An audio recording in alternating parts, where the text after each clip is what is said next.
السلام عليكم ورحمة الله وبركاته.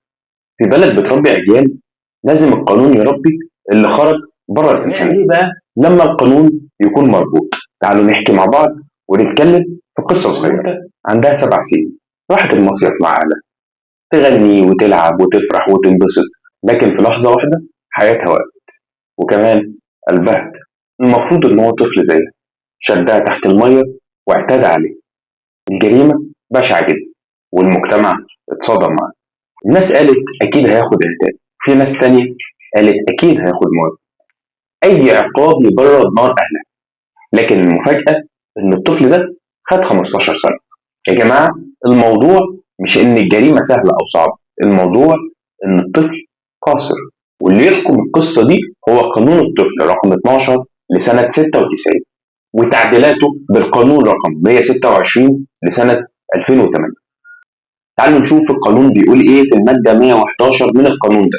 لا يحكم بالإعدام أو بالسجن المؤبد أو بالسجن المشدد على كل طفل ارتكب جريمة. يعني مهما ارتكب حتى لو قتل ممنوع إن هو ياخد إعدام. طبقا للمادة 112 و113 من القانون ده، القاصر من 15 سنة ل 18 سنة أقصى عقوبة ليه هي السجن من 3 سنين ل 15 سنة، ولو أقل من 15 سنة بيتم إيذاء الطفل في أحد المؤسسات العقابية. إحنا كمجتمع مش بنطالب بقتل طفل، إحنا كمجتمع عايزين نفرق بين طفل وطفل شديد الخطورة. في طفل بيعمل مصيبة وطفل بيعمل جريمة بتهز كيان بلد.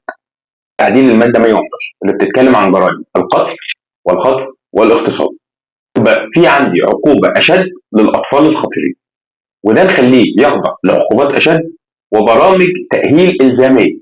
البنت دي ما كانتش مجرد طفل، كانت مستقبل كامل انتهى. العدالة مش مجرد محاكمة، العدالة قانون كفيل إن هو يحمي. السلام عليكم.